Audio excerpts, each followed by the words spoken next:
তা কি মনে করে রোজার মধ্যে ঢাকাই না?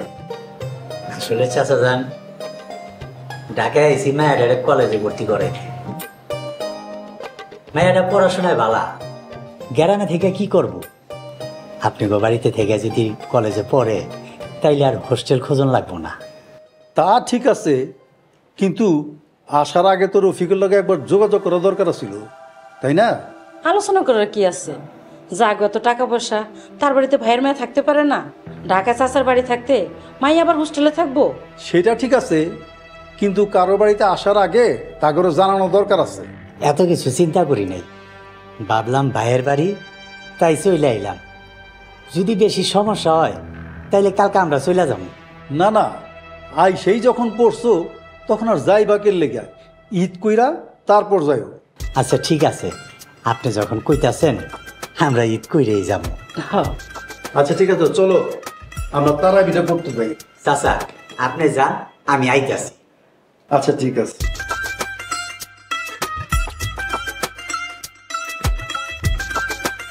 এই এক জ্বালা, এই জায়গায় থাকলে নামাজ রোজা করতে দূর 9-6 দিয়ে বুঝাই দে কি এরকম না।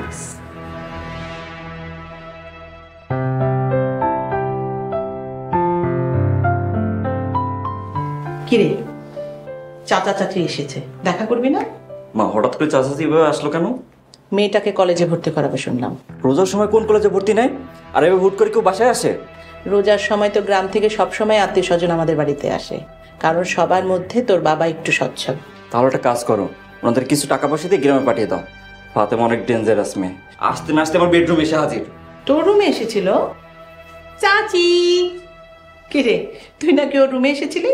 হ আইছিলাম তো কি হইছে? হ্যাঁ নামাজে ফাঁকি দিতে লইছিল, আমি আই ওনারে বাধা দিছি। দেখছো মা ও কিভাবে কথা বলছে? একদম ঠিক করেছে, তুই আসলেও একটা ফাঁকিবাজ। খুব ভালো করেছিস। তুই কালকে আনিলাকে নামাজ পড়িয়েছিস, আমি অনেক খুশি হয়েছি। কোথায় নিজের ছেলের পক্ষ নিবা তা না, অন্যের মেয়ের সাবাই গাইছো যত সব। পারবি আমার এই ফাঁকিবাজ ছেলেটাকে মানুষ বানাতে? হ চাচি পারবো, আমি যখন আয়া পড়ছি চিন্তার কোনো কারণই নাই, হের আমি একেবারে মানুষ বানাই দিব। চল চাচা যান ঈদ পর্যন্ত থাকতে পেরেছে, আমার যে কি খুশি লাগতেছে। ঈদের কাপড় চোপড় কেনাকাটা থেকে বাচ্চা গেলাম। খালি ঈদের কাপড়, রোজার মাসে কত খরচ, বাজারে তো পুরাই আগুন। ফায়ার সার্ভিসও আগুন নিভাইতে পারে না। এই বাড়িতে থাকলে কত খরচ বাঁচবো, কথাটা চিন্তা করে দেখছো? হ তুমি ঠিকই কইছো, অনেক খরচ বাচ্চা যাইব। অহন মাইয়াটারে ভালোই ভালোই এ বাড়িতে বিয়া দিতে পারলি হয়। আমার মায়েরা যে সুন্দর, অনেক যেন মায়ের লেগে পাগল হয়ে যায়। এত স্বপ্ন দেখো না, তোমার মাইয়ারে তুমি চিনো না? বজ্র সাচ্ছে। অনেকের মতো আধুনিক পোলা তোমার মাইয়ারে জীবনেও পছন্দ করবো না। এই মাইয়াটা হলে আমার হচ্ছে যত জ্বালা। এত ভদ্র হইলে এই যুগের কি ওরা পছন্দ করবো? আমি এত শয়তানি করি, অথচ আমি কিছু শিখাতে পারলাম না, আফসোস। এক কাম করো, শয়তানির কোষটা আর একটু বাড়ায় দাও। এটা তো ভালো কথা কইছেন। হ অন থেকে আরো বাড়াই তুমি। ওই গো কি হলো, বাজারের ব্যাগটা দাও।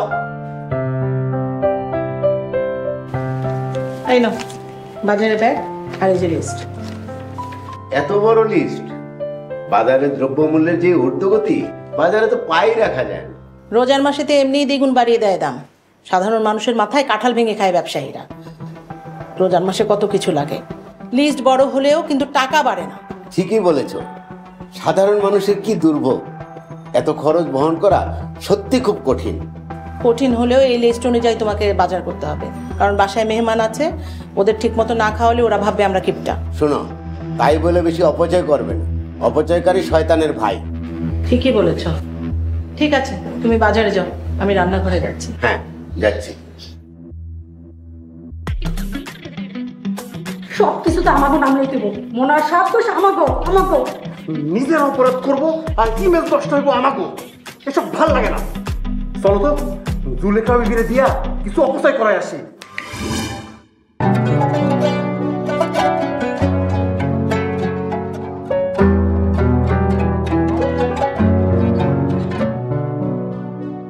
কিরে বেগুনি ভাজা শুরু করে দিয়েছে? ভাজতেছিস? হ খালাম মা ভাজতাছি। দে আমাকে দে, আমি ভাজি। আরে ভাবি, আমি থাকতে আপনি একা একা কষ্ট করবেন কেন? দেন বেগুনিগুলি আমি ভেজে দেব। কি বলেন, আপনি মেহমান, আপনি ভাজবেন কেন? আপনি গিয়ে বসুন, আমরা সব নিয়ে আসছি। হ্যাঁ বুঝি বুঝি, সবই বুঝি। আমরা না বলে আশা করছি, এই জন্য আপনি এরকম করতেছেন। কে বলেছে ভাবি? আমরা অনেক খুশি হয়েছি। আগে জানিয়ে আসলে অনেক আয়োজন হতো। তুই জনের মধ্যে প্যাঁচ লাগাই দি। সুলেখা বই, তুমি কও সাজাদান কইছে তোমরা আইসো বলে তারা রাগ করছে। না চাচা যান কইলো ভাইয়ার আপনার নাকি আমরা আইছি বলে রাগ করছেন। না তো, বাবা এই ধরনের কথা বলেছে? আমরা তো এই কথা বলিনি। বাবা কেন এই ধরনের কথা বলবে? ঠিক আছে, আমি দেখছি বাবা কি বলছে। থাক ভাবি, বুড়া মানুষরা কষ্ট দেন না। বাবু আমরা নালিশ করছি। ঠিক আছে, তবে আব্বার এভাবে কথা বলা ঠিক হয়নি। তাই রেনু, তুই এগুলো ভাজ, আমি আসছি। আচ্ছা। এই সেরি, তুই সর, আমি ওগুলি বাজমু। তুই যে দেখ চাচার কিছু লাগবো কিনা। আপনি আমার লগে এমন করে কথা বলতেছেন কেন? এই বোন, আমি এমনি করে কথা কই, তুই সর এখান থেকে। যা দেখ চাচার কি লাগবো। বেশি করে তেল দাও, বেশি করে তেল দাও, অনেক মজা হইব। দাও তেল দাও, তেল দাও, তেল দাও, তেল দাও, অনেক মজা হইব। তাড়াতাড়ি তেল দাও, বেশি বেশি তেল দাও। এই সেরি, এই তেল বোতল লাবে। কই রে, এতক্ষণ লাগে তেল দিতে? এই তুই খাইছিস কেন? তোর না কইলা চাচা কিছু লাগবে কিনা দেখতে যায়। যাইতাছি যাইতাছি। তো আমার লগে এরকম ব্যবহার এবারে কেউই করে না। যা ডং দেখতে পাচ্ছি না। আজকে বেশি তেল দিয়ে বাজবো। বড়লোক মানুষ, বেশি অপচয় করলে ক্ষতি নাই। ডাবল ডাবল বাজবো, বেশি বেশি করে খাবো। বেশি বেশি আরো আরো, অনেক মজা হইব।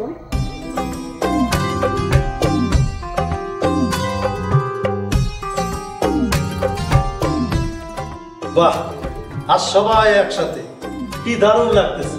হ্যাঁ বাবা, আজ ইফতারের জন্য কাউকে ডাকতে হয়নি, সবাই নিজ থেকে এসে পড়েছে। নিজ থেকে আসেনি, কারণ আজ ফাতেমা নিজে গিয়ে ওদের দুই ভাই বোনকে নিয়ে এসেছে ইফতার করার জন্য। বাহ মা, তুমি দিয়ে অসাধ্য সাধন করেছো।